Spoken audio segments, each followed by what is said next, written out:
Voice Mirror. Genesis 1 verse 26. Then God said, "Let us make mankind in our image, in our likeness, so that they may rule over the fish in the sea and the birds in the sky, over the livestock and all the wild animals, and over all the creatures that move along the ground." So God created mankind in his own image.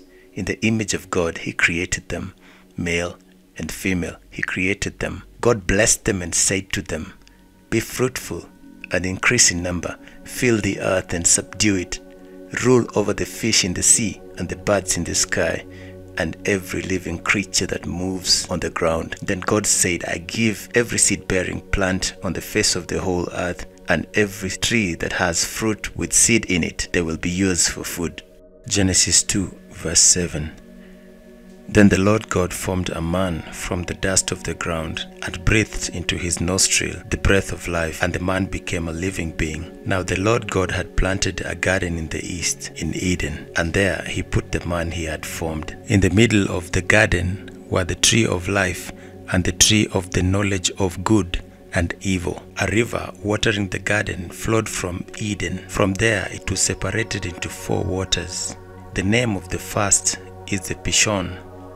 It winds through the entire land of Havilah, where there is gold. The gold of that land is good.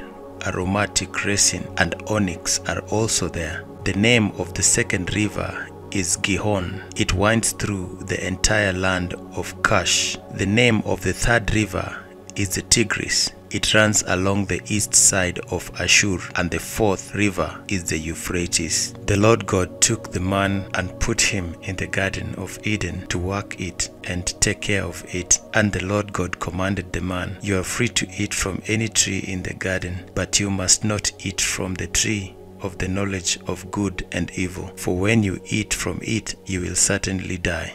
The Lord God said, "It is not good for the man to be alone. I will make a helper suitable for him." Now the Lord God had formed out of the ground all the animals and all the birds in the sky. He brought them to the man to see what he would name them, and whatever the man called each living creature, that was its name. So the man gave names to all the livestock, the birds in the sky, and all the wild animals. But for Adam, no suitable helper was found.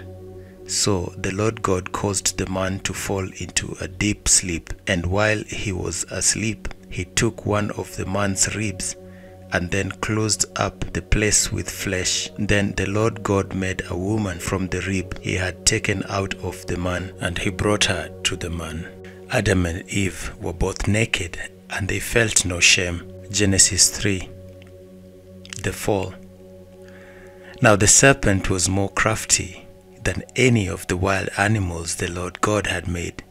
He said to the woman, "Did God really say you must not eat from any tree in the garden?"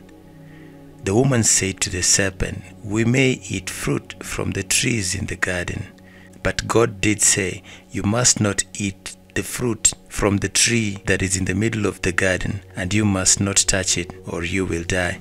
"You will not certainly die," the serpent said to the woman, "for God knows that when you eat from it, your eyes will be opened, and you will be like God, knowing good and evil." When the woman saw that the fruit of the tree was good for food and pleasing to the eye, and also desirable for gaining wisdom, she took some and ate it. She also gave some to her husband. Then the eyes of both of them were opened, and they realized they were naked. Then the man and his wife heard the sound of the Lord God as he was walking in the garden in the cool of the day. And they hid from the Lord God among the trees of the garden. But the Lord called to the man, "Where are you?" He answered, "I heard you in the garden, and I was afraid because I was naked, so I hid." And he said, "Who told you that you were naked? Have you eaten from the tree that I commanded you not to eat from?" The man said, "The woman you put here with me, she gave me some fruit from the tree, and I ate." Then the Lord God said to the woman, "What is this you have done?" The woman said, "The serpent deceived me, and I ate." So the Lord God said to the serpent, "Because you have done this, cursed are you above all livestock and wild animals. and you will crawl on your belly, and you will eat dust all the days of your life. And I will put enmity between you and the woman, and between your offsprings and hers. He will crush your head, and you will strike his heel. To the woman he said, I will make your pains in childbearing very severe. With painful labor you will give birth to children. Your desire will be for your husband, and he will rule over you. To Adam he said, because you listened to your wife, cursed is the ground because of you. Through painful toil you will eat food from it all the days of your life.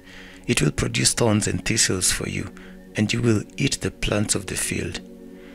By the sweat of your brow you will eat your food until you return to the ground, since from it you are taken. For dust you are, and to dust you will return.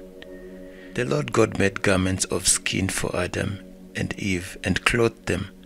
And the Lord God said, the man has now become like one of us, knowing good and evil. He must not be allowed to reach out his hand and take also from the tree of life and eat and live forever. So the Lord God banished him from the Garden of Eden to work the ground from which he had been taken.